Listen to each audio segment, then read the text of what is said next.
Olá pessoal, pela graça de Deus, o nosso canal do YouTube tem alcançado muita gente.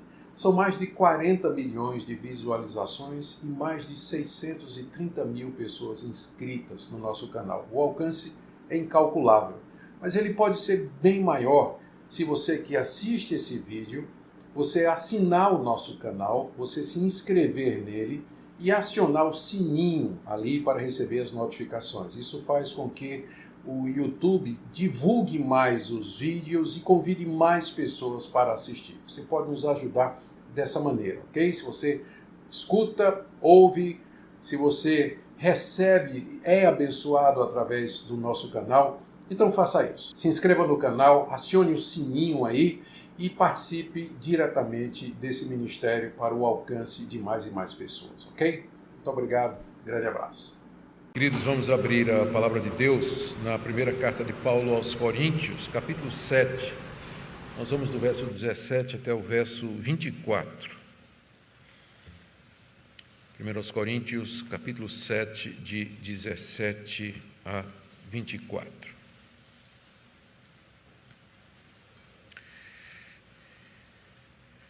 Ouçamos a leitura da palavra de Deus. No mais, que cada um ande segundo o que o Senhor lhe concedeu, conforme Deus o chamou. É isso que ordena em todas as igrejas.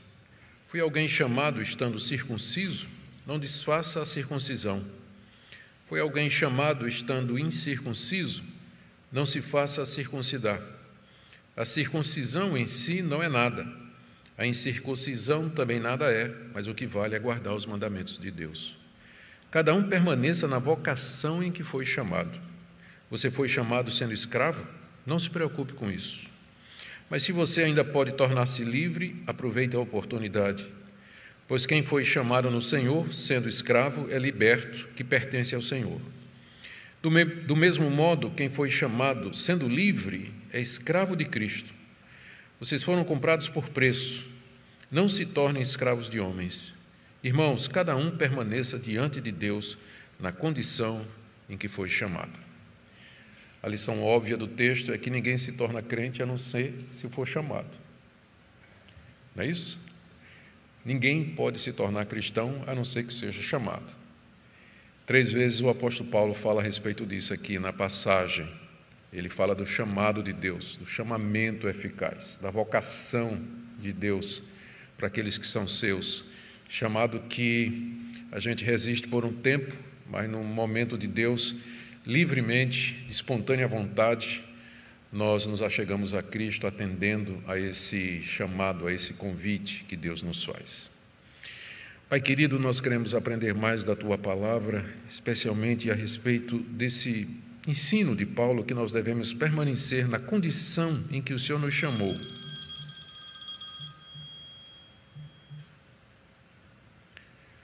Na condição que o Senhor nos chamou. Nós pedimos ao Pai que, ao expor a Tua Palavra, haja clareza, haja percepção e, acima de tudo, o desejo de fazer a Tua vontade.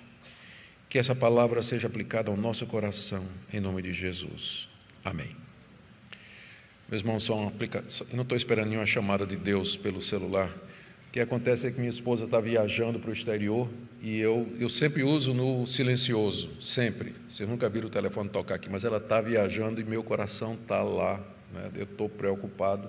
Ela vai desembarcar lá na França, vai ter que passar na alfândega, a gente não sabe direito quais as exigências, por isso eu deixei aqui ligadinho. Mas é só isso mesmo, preocupação com a minha cara metade, a melhor metade, na verdade. Deixa eu só... Muito bem, gente, vamos para essa passagem, que é uma passagem extremamente desafiadora e que trata de um ponto que é crucial para o cristianismo e que tem servido de alguma forma de crítica àqueles que são hostis ao cristianismo. Em linhas gerais, as pessoas dizem que o cristianismo é uma barreira ao progresso do homem, que é uma seita perigosa que impede a iluminação e que as pessoas avancem na sociedade. Até porque passagens como essa, se você foi chamado sendo escravo, não se preocupe, você está de boa, não é? Fica de boa aí, não se preocupe com isso. Então, não somente isso, mas eles dizem, inclusive Karl Marx, que é bastante conhecido, né, um ateu, a quem é atribuído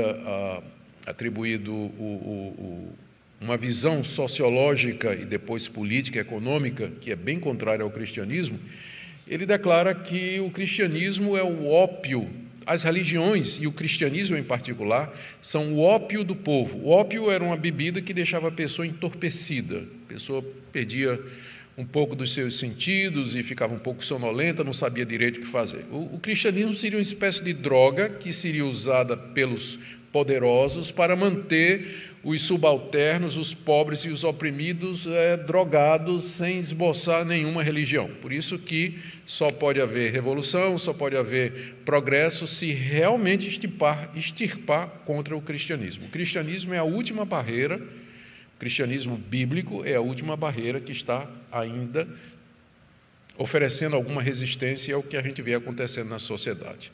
Então, finalmente eles virão atrás de nós, pode ter certeza.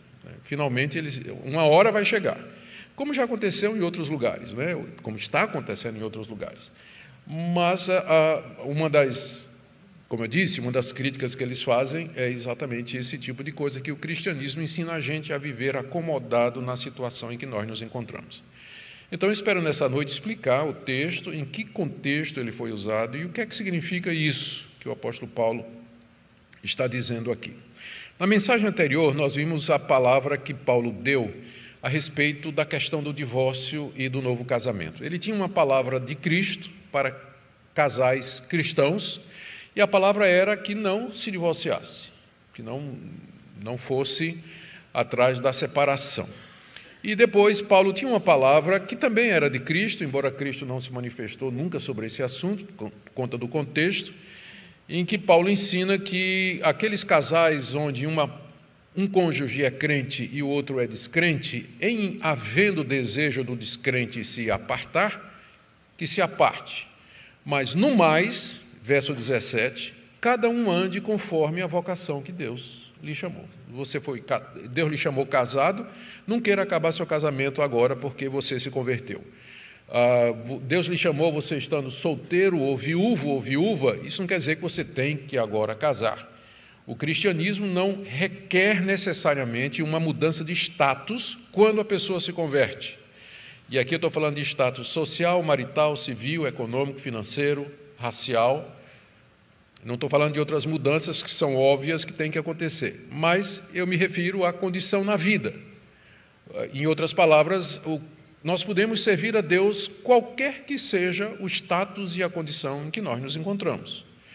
O cristianismo tem esse poder de acomodação ou adaptação a diferentes culturas, diferentes sociedades. Pessoas podem servir a Deus exatamente onde elas estão, na condição em que elas se encontram, na vocação em que Deus chamou. Solteira, casada, viúva, escravo, livre, judeu, gentil, rico, pobre, inteligente, não tanto, educado, sem muita condição de ter obtido uma educação. Então, esse é o grande poder do cristianismo. É isso que torna o cristianismo a maior religião do mundo, por assim dizer. Está presente em praticamente todos os países, embora que em alguns seja bastante reprimido. Mas é exatamente esse poder de adaptação do cristianismo que o faz a maior de todas as religiões mundiais. Mantendo um centro, que é o mesmo, ele consegue se adaptar a essas diversas situações. Vamos então ver aqui nessa noite esse princípio geral, que o chamado de Deus não anula necessariamente o status em que nós estávamos quando fomos chamados. Depois nós vamos ver duas aplicações, uma a questão da nacionalidade e etnia e a outra com relação ao status social. E depois faremos algumas aplicações. E na próxima segunda, veremos esse princípio aplicado à questão do casado e do solteiro e da viúva, mais uma vez, que é assim que Paulo termina o capítulo 7. Então, vamos lá. O princípio é esse, que o chamado de Deus não altera a vocação, a minha vocação na vida, ou a maneira que eu vivia quando era chamado. Eu já citei aqui, já comecei a explicar, que o chamado de Deus é aquele chamado que ele faz ao nosso coração de maneira eficaz através do ministério da palavra no poder do Espírito Santo. Há um chamado de Deus que é geral para toda a humanidade. O próprio Cristo mandou que os seus discípulos pregassem o Evangelho a toda criatura. Então, nós somos convocados por Deus a chamar todos os homens, todas as pessoas, ao arrependimento e à fé em Jesus Cristo. Entretanto, nem todos obedecem a esse chamado. Nem todos ouvem, nem todos compreendem e nem todos querem.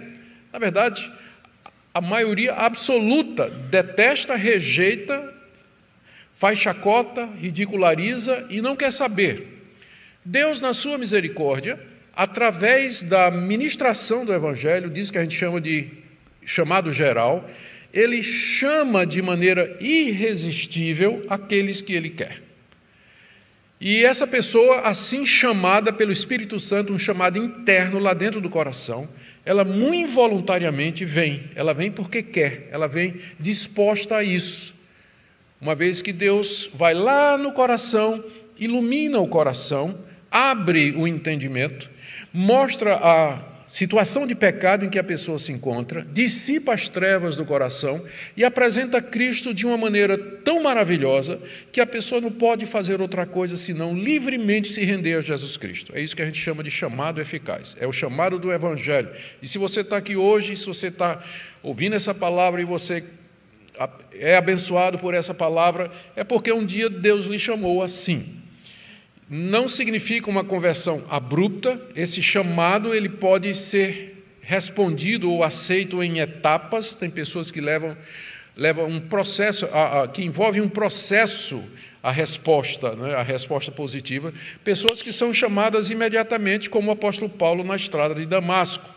Outras são como Timóteo, que nasceu num lar cristão. A avó era crente, a mãe era crente, né, e a gente não sabe nem quando Timóteo aceitou o chamado, mas ele em algum momento da vida dele aceitou. E o apóstolo Paulo aceitou lá no caminho de Damasco, mas porque Deus o chamou de uma forma irresistível.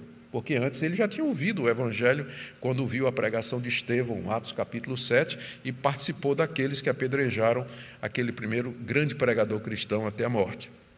Então, quando Paulo fala aqui de chamado ou de vocação, ele se refere a esse chamado irresistível de Deus pela palavra, mediante o Espírito pelo qual nós nos tornamos cristãos, nos tornamos seus filhos, somos justificados, perdoados e passamos a fazer parte do povo de Deus.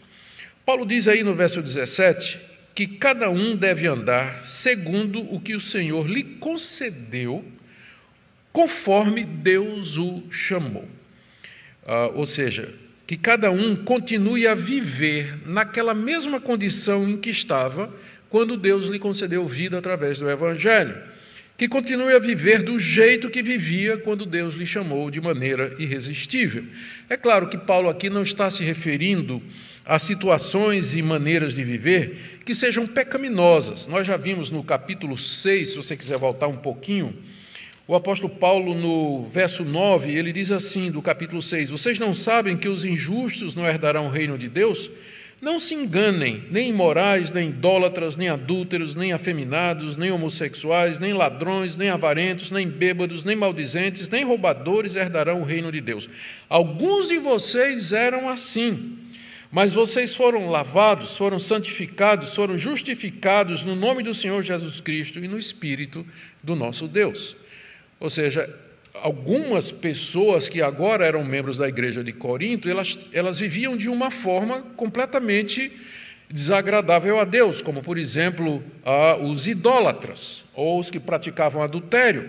Mas quando Deus os chamou, eles mudaram o estilo de viver. Mas agora, aqui no capítulo 7, quando Paulo diz que cada um permaneça na condição em que foi chamado, está excluído, é claro, aquelas situações e aquelas condições em que a pessoa vivia e que vivia em estado de pecado ou uma prática pecaminosa diante de Deus. Paulo está falando das vocações, dos chamamentos e da maneira de viver que são pertinentes à sociedade humana, que são comuns à sociedade humana. Ele vai dar 2 exemplos mais adiante. Paulo, então, aqui, quando ele fala cada um permaneça do jeito que Deus o chamou, ele se refere ao status civil, social, financeiro, étnico. E veja que no final do verso 17 ele diz, é isso que eu ordeno em todas as igrejas. Ele pode ordenar porque ele é apóstolo de Cristo, não só da igreja de Corinto, mas de todas as igrejas cristãs daquela época, porque essa era uma das condições, era um dos privilégios ou prerrogativas dos apóstolos de Cristo Jesus. Eles tinham autoridade sobre a igreja toda. Todas as igrejas estavam debaixo da autoridade dos apóstolos de Jesus Cristo. Paulo diz aqui que ele ordena isso em todas as igrejas, como que para dizer aos coríntios, vocês não vão ser exceção. E até que os coríntios queriam exceção. Lembra que a gente viu na segunda-feira passada? Quem estava casado queria se divorciar, queria se separar, não é? E Paulo diz, não, você fica na situação em que você está quando Deus chamou. O evangelho não obriga você a se separar. O fato de que você se converteu não quer dizer que você vai se separar. Permaneça na vocação em que você se encontra. Isso eu ensino em todas as igrejas. Vocês não querem ser uma exceção, né? Portanto, obedeçam. Agora vamos ver duas aplicações desse princípio. O primeiro, com relação à nacionalidade e cultura. Está aí do verso 18 até o verso 20. Foi alguém chamado estando circunciso, não desfaça a circuncisão. Foi alguém chamado estando incircunciso, não se faça circuncidar. A circuncisão em si não é nada, a incircuncisão também nada é, mas o que vale é guardar os mandamentos de Deus. Aqui o que Paulo está dizendo é o seguinte, ele está fazendo a aplicação desse princípio. Um judeu que se converte a Cristo, ele não precisa deixar de ser judeu. Ele até usa uma expressão aqui, foi alguém chamado estando circunciso. A circuncisão era a marca identificadora do judeu. Na verdade, eram 3 marcas do judeu. Era a circuncisão, a dieta, ele não comia aqueles animais proibidos lá no livro de Levítico, e o calendário, ele guardava aquelas festas religiosas e o sábado. Então, se você perguntasse a alguém no primeiro século o que é um judeu, ele ia dizer, alguém que não come carne de porco, não trabalha no sábado, e que quando o filho nasce, ele corta a ponta do órgão masculino. Então, era isso o que identificava um judeu. Mas de todas essas 3 marcas, a que era mais conhecida era a circuncisão, porque o judeu era circuncidado ao 8º dia, o menino judeu era circuncidado ao 8º dia.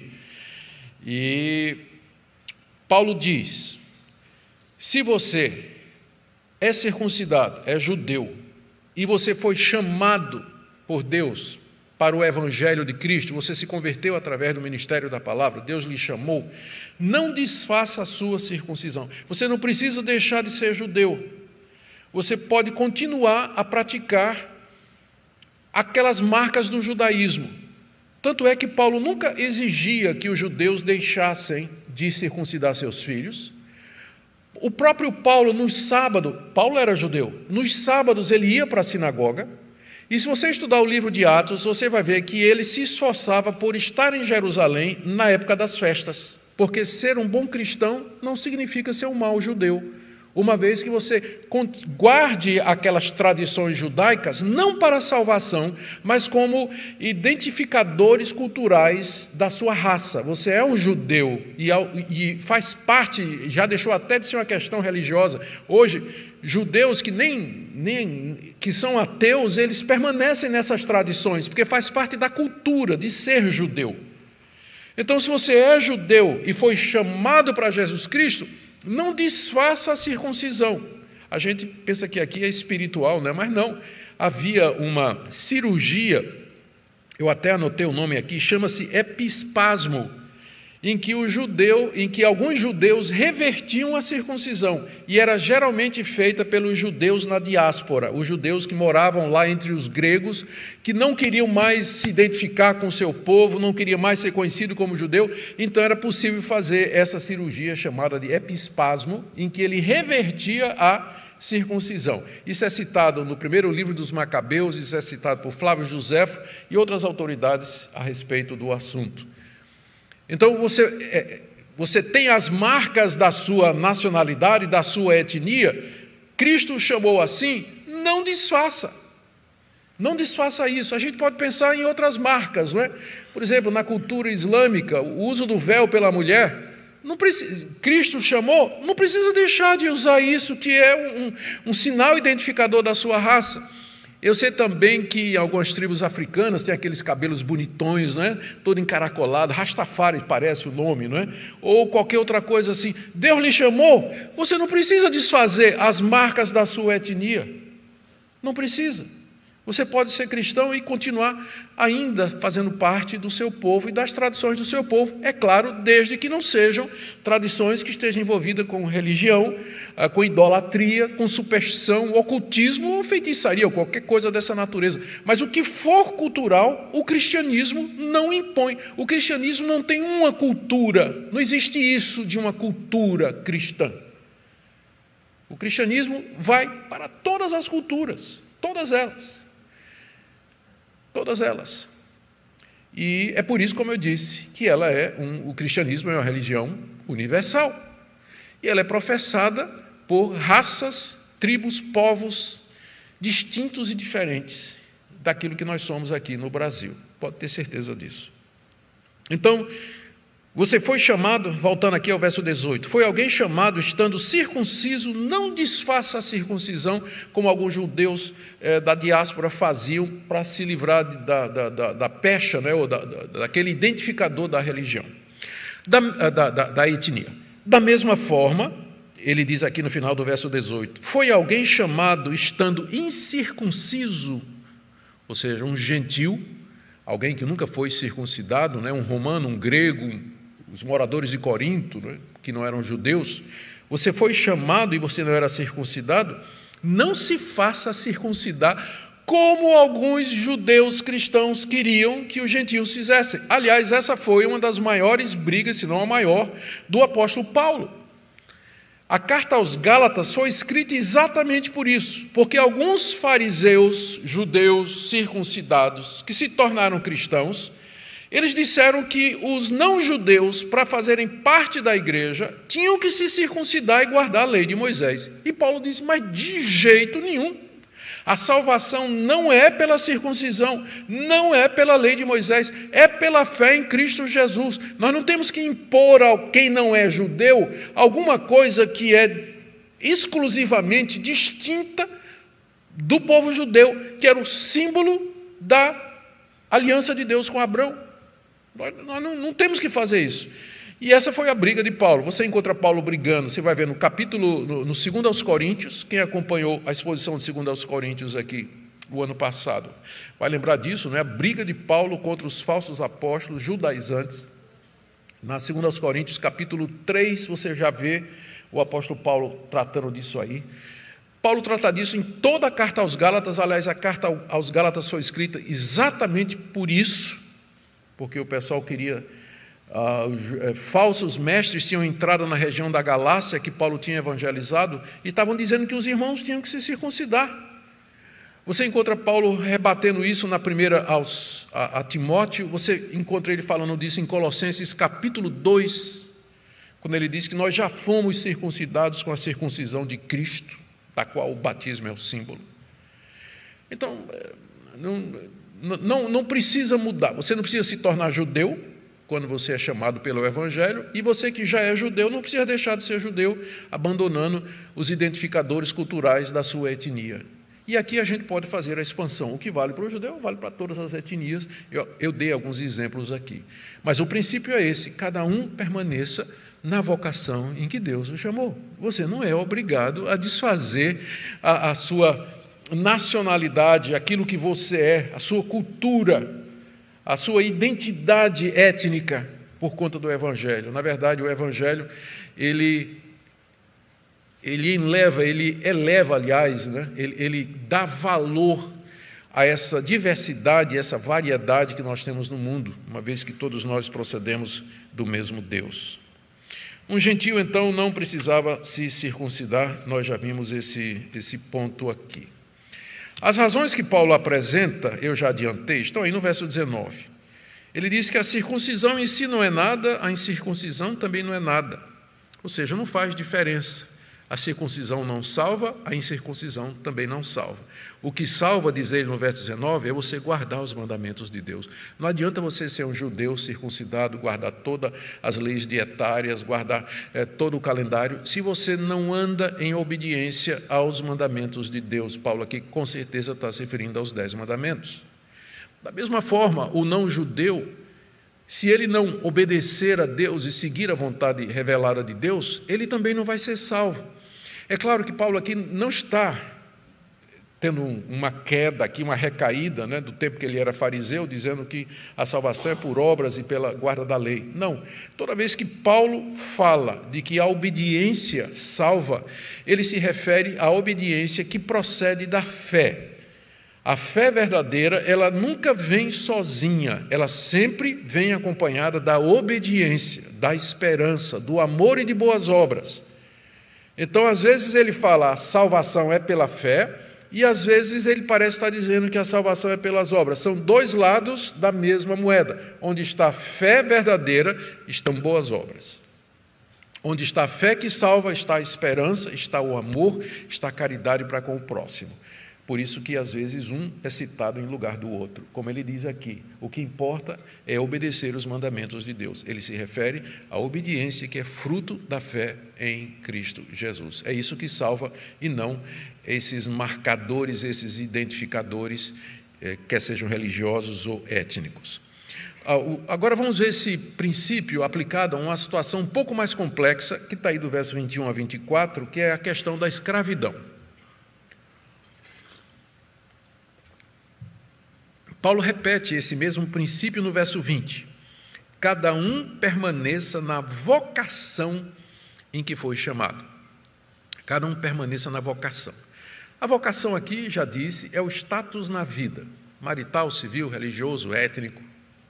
Cada um permaneça na vocação em que Deus lhe chamou. O que é que você era quando se converteu?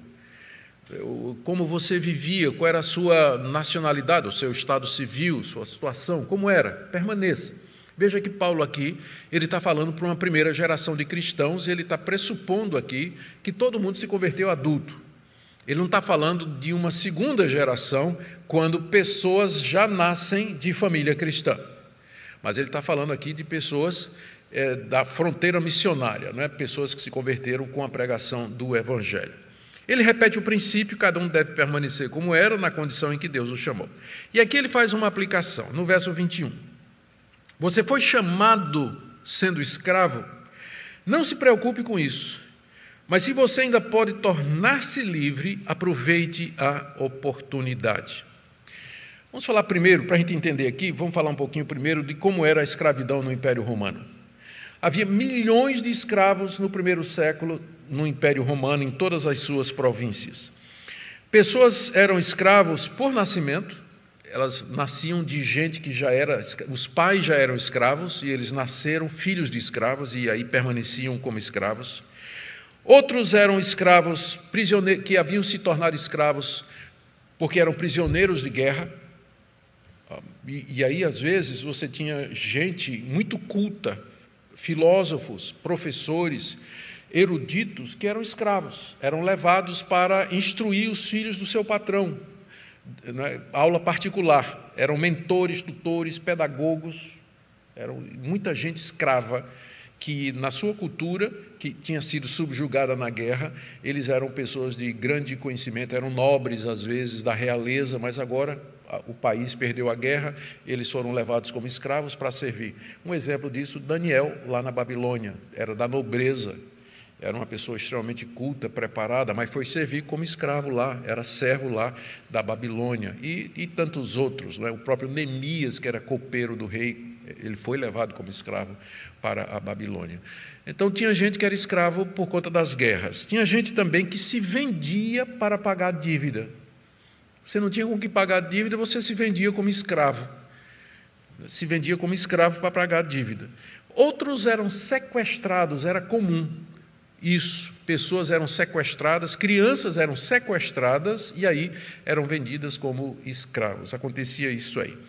Esse era o sistema que havia naquela época. Havia pouca contestação, apenas algumas vozes se levantavam contra aquele sistema na época. Havia alguns patrões que eram bons, generosos, que depois de um tempo libertavam os escravos, a ponto de que alguns escravos não queriam sair, ficavam na casa do seu patrão.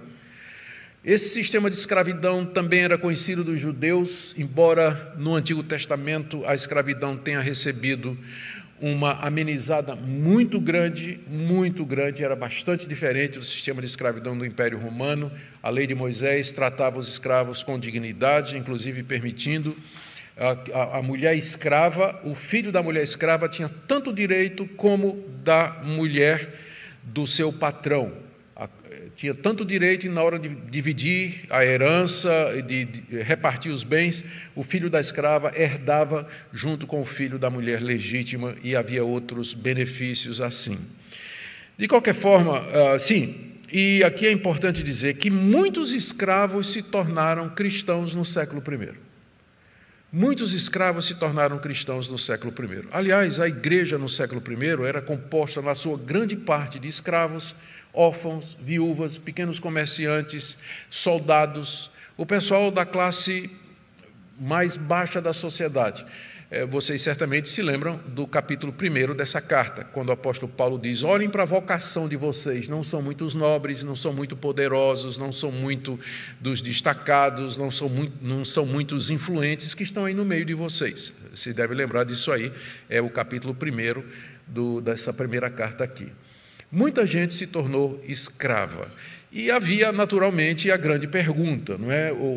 Agora que eu me tornei, Deus me chamou, eu servindo como escravo. O que vai ser agora?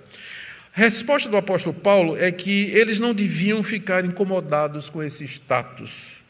Você foi chamado sendo escravo? Não se preocupe com isso. Não se preocupe como se ser escravo fosse uma vergonha para o cristianismo ou um mau testemunho. Que eles aprendessem o contentamento, mesmo naquela condição.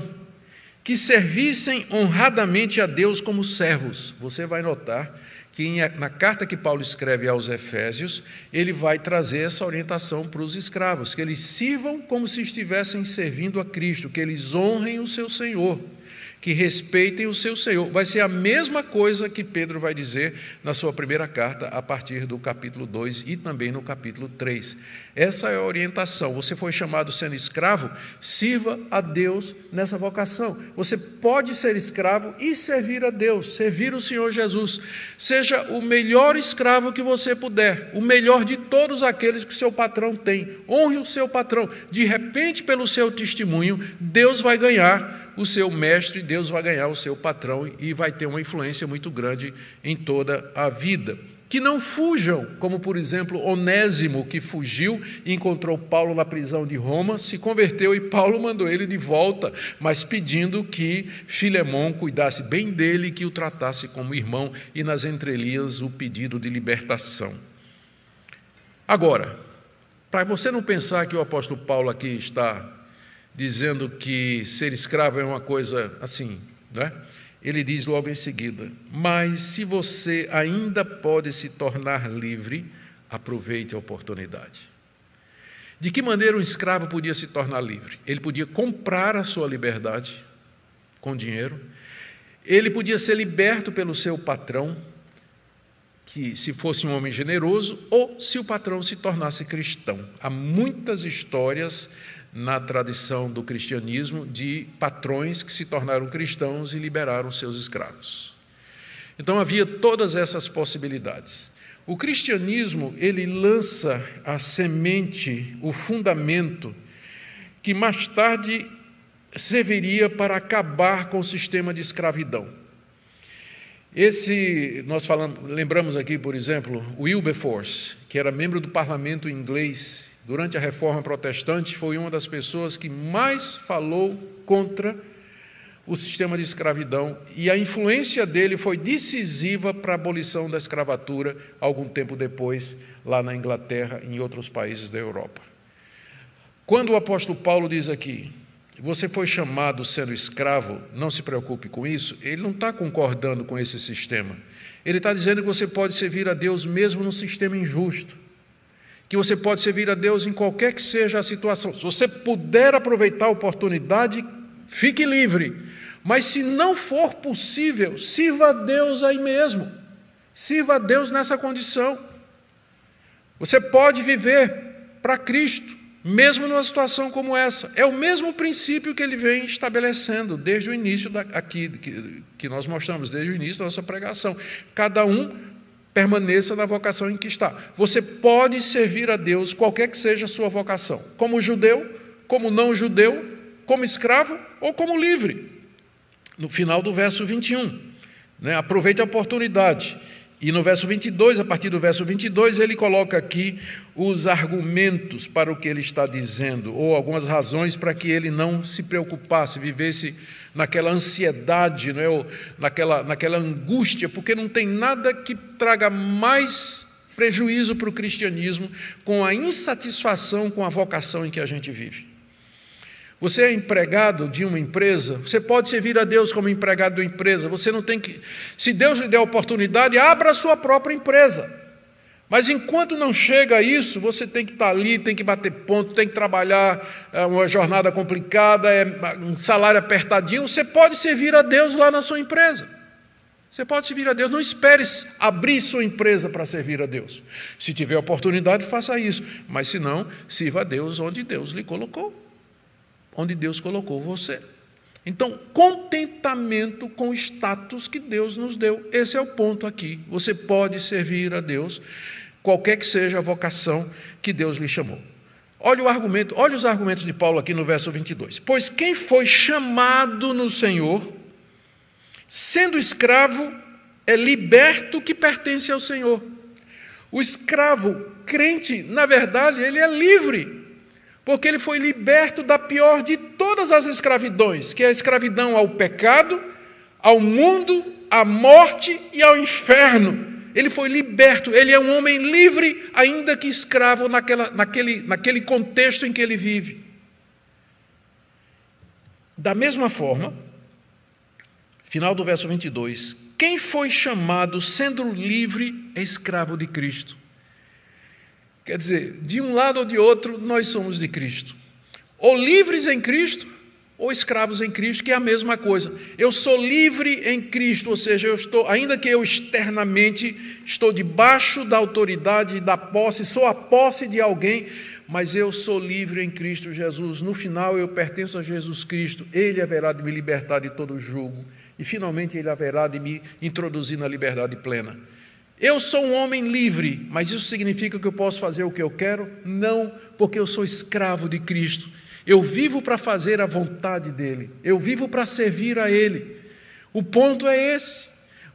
De um jeito ou de outro, Cristo é o referencial. E você pode servi-lo, quer seja como escravo, quer seja como livre, quer seja como servo, quer seja como patrão, quer seja como empregado, quer seja como dono da empresa. Você pode servir a Deus da maneira e aonde você está. Aqui você tem esse ponto extraordinário de que o Evangelho iguala a todos diante de Deus. A igreja cristã do século I era a única instituição onde você veria o escravo e o patrão sentados lado a lado, na mesma hora, adorando o mesmo Deus. Pessoas o judeu e o não judeu, o bárbaro e o grego, o homem e a mulher sentados lado a lado, no mesmo lugar, adorando o mesmo Deus, sem diferença nenhuma. Era a única instituição em que isso acontecia. Eu tive o privilégio de estudar, fazer o meu mestrado na África do Sul, em meados da década de 80. E foi bem durante o tempo em que vigorava o apartheid, a segregação racial oficial. E eu fui morar com minha esposa numa cidadezinha chamada Potchefstroom, onde tinha uma universidade cristã, onde tinha um departamento de teologia muito bom. E a segregação racial funcionava lá mesmo. A gente ia fazer compras e a gente via que os brancos, eles estavam na fila do caixa. Se tivesse africanos na fila do caixa e chegasse um homem branco, ele recuava e dava o lugar ao homem branco. Nós vimos praias só para africanos e praias só para brancos. Cidade, quando dava 6 horas da tarde, quem era africano tinha que sair da cidade e ir para a sua própria cidade, porque aquela cidade era cidade de branco. E outros exemplos que eu poderia contar aqui para vocês. Mas foi então que a gente conheceu Quacissa Banto, que era um local no meio da tribo Zulu, onde aconteceu um grande avivamento espiritual no final dos anos 1960, no Natal de 66 para 67. Tinha acontecido um grande avivamento espiritual que durou cerca de 2, 3 anos. Milhares de Zulus se converteram e a notícia do avivamento trouxe dezenas e dezenas de milhares de pessoas de todas as partes do mundo para ver o que tinha acontecido. Minha esposa e eu fomos lá, passamos 3 semanas lá, vendo aquela bênção que foi o avivamento entre os Zulus. Aliás, esse foi o primeiro livrinho que eu tive a oportunidade de lançar. Logo depois que cheguei do meu mestrado, peguei o testemunho do Erlo Stegen, que era o pastor, eu ia dizer pastor alemão, mas pode ser mal compreendido, o pastor originário da Alemanha, não é? Que foi o homem usado por Deus para aquele grande avivamento espiritual ali. E lá eu vi uma coisa que eu não vi em nenhum outro lugar da África do Sul. Brancos e africanos na mesma mesa, se tratando como irmãos, com todo respeito, sem qualquer sinal de segregação racial, unidos pela mesma fé em Jesus Cristo, irmanados, abraçados em Cristo Jesus. Foi o único lugar na África do Sul onde eu vi que a segregação racial não funcionava. Era ali no meio do povo de Deus. A igreja é o único organismo no mundo onde essas diferenças deveriam ser postas de lado. E é o único organismo que tem a base, a única instituição que tem a base lógica, epistemológica correta para isso. É que nós somos todos livres em Cristo e somos todos escravos de Cristo. Não importa judeu, não judeu, escravo ou livre, homem, mulher, culto, deseducado, rico, pobre, nós servimos a Deus na vocação em que Deus nos chamou. Veja no verso 23 o argumento final do apóstolo Paulo. Ele diz assim: vocês foram comprados por preço. E nós sabemos que preço foi esse. Paulo nem menciona, né? Porque todo cristão sabe qual foi o preço pelo qual nós fomos comprados. A palavra comprado aqui no contexto significa resgatados da escravidão. Foi pago um preço. O escravo, para ser livre, tinha que pagar pela sua liberdade, ou então alguém chegava e comprava ele e o libertava. Deus nos comprou do mundo, nos comprou do pecado, da condenação e do mal. E o preço que Ele deu foi o sangue precioso do Seu Filho. Nós fomos comprados por esse preço. Portanto, não nos tornemos escravos de homem. Existe uma escravidão pior do que o sistema de escravatura que predominou durante séculos no mundo, que é sermos escravos mentalmente, um coração escravo à maneira de pensar do mundo, escravos à maneira de viver do mundo, escravo do erro, escravo da mentira, escravo da opressão, da angústia espiritual, mental, de pessoas que não conhecem a verdade, que se encontram confusas. Essa é a pior de todas as escravidões. E pessoas manipulam a verdade para escravizar a mente e o coração das pessoas. É isso que o falso profeta faz. Ele manipula o erro, ele escraviza a mente e o coração. Essa é a pior de todas as escravidões que pode existir. Vocês já foram comprados por preço, não se tornem escravos de homens. Termina Paulo no verso 24, repetindo: irmãos, cada um permaneça diante de Deus na condição em que foi chamado. Eu quero fazer 2 aplicações. A primeira é o que é que essa passagem não significa, e depois o que é que ela ensina. O que é que ela não significa? Ela não significa que os cristãos devem aceitar a escravidão. Eu já expliquei isso aqui. Nós não aceitamos a escravidão, o sistema desumano, sempre foi, a vida toda. Entretanto, em algumas situações, como aquela do Império Romano, era inevitável, não tinha como fugir. Então, o que é que o cristão ia fazer? Revoltado contra Deus? Ou não tinha nem voz nem vez, não podia nem reclamar no Twitter, porque não tinha Twitter, né? Óbvio, naquela época, não tinha o que fazer. Solução, contentamento e aproveitar uma oportunidade que Deus desse para ficar livre. Servir a Deus na situação em que estava. Então, o cristianismo nunca defendeu escravidão. Quem diz isso não conhece nem teologia, muito menos a Bíblia, e não conhece a história. Segunda coisa que essa passagem não está ensinando, que os cristãos não devem se esforçar para crescer na vida. O cristianismo não é ópio do povo. O cristianismo, na verdade, traz esperança, traz alento. O cristianismo está por detrás do progresso e do crescimento das maiores nações, das maiores potências que existem hoje. É claro que depois de séculos de influência do cristianismo, abandonaram o verdadeiro cristianismo e hoje debandaram para outro tipo de coisa. Mas o cristianismo está por detrás do nascimento da cultura do Ocidente. As instituições como universidades, hospitais, escolas, tudo isso está por detrás. As liberdades civis fundamentais, tudo isso nós devemos à influência do cristianismo. Portanto, erra quem diz que o cristianismo é um empecilho ao desenvolvimento e ao crescimento. Essa passagem não está dizendo que se você foi chamado ganhando um salário mínimo, que você deve ficar aí até o resto da sua vida. Não.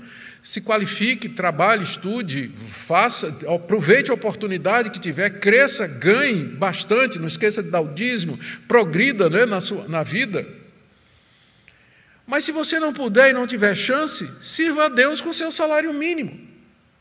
Você pode servir a Deus na condição em que você se encontra. Também eu vou dizer isso aqui só porque eu já ouvi alguém dizer. Essa passagem não está dizendo que você tem que ficar na denominação em que Deus lhe chamou.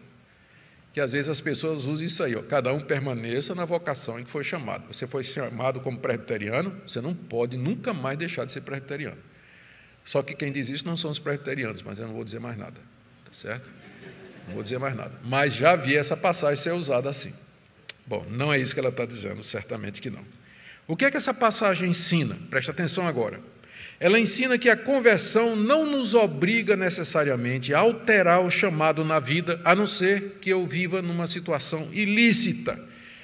Todas as demais situações, em todas elas podemos servir a Deus. Segunda coisa que essa passagem ensina, que Deus chama diferentes pessoas em diferentes situações e condições para serem parte do seu povo e para servi-lo. A igreja é local de diversidade social, cultural, racial e financeira. Nós deveríamos nos respeitar e nos acolher em Cristo Jesus, sem preconceito para com raça e condição financeira ou social. Terceiro, essa passagem nos ensina que a fé em Cristo nos capacita a servir a Deus em toda e qualquer situação em que nós nos encontramos. Não existe nenhuma situação lícita em que você não possa servir a Deus. Quarto, lembremos aqui o ensino da Reforma Protestante, conhecido como o sacerdócio universal dos santos. Que doutrina era essa? Para entendê-la, lembrar o que aconteceu na Idade Média.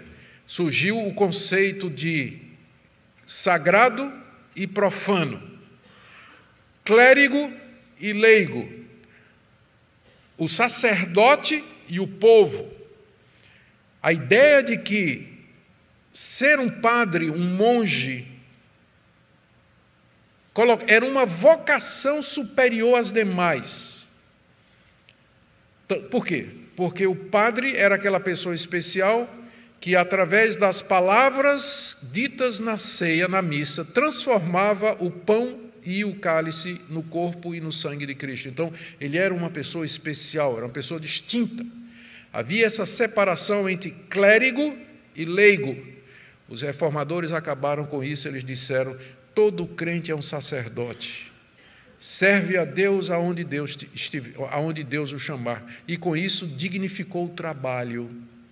Você pode, seu trabalho de dona de casa, de motorista de Uber, de médico, é tão espiritual quanto o meu de pastor e pregador do Evangelho. É espiritual do mesmo jeito, não tem distinção.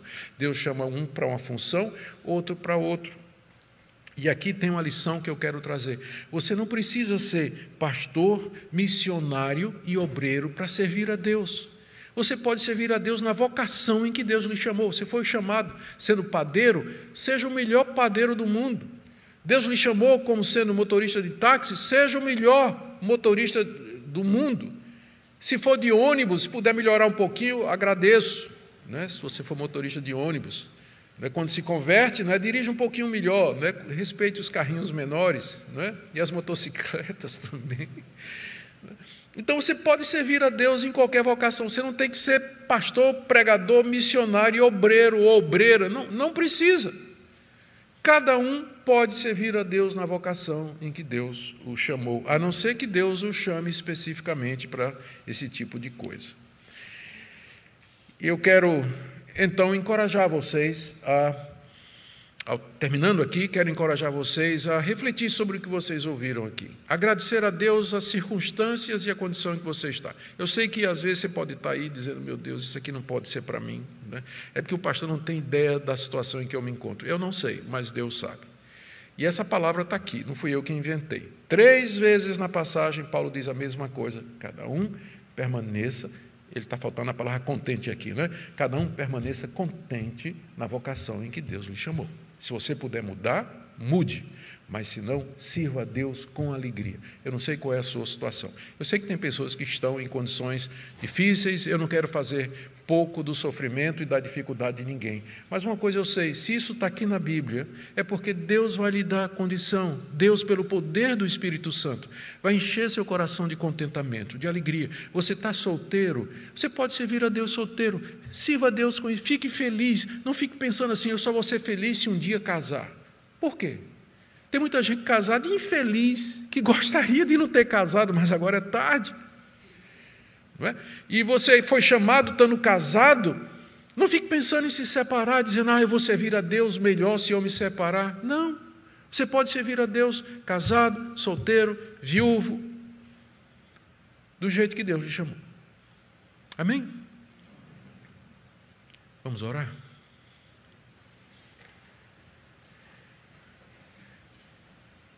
Senhor, nós confiamos na Tua promessa.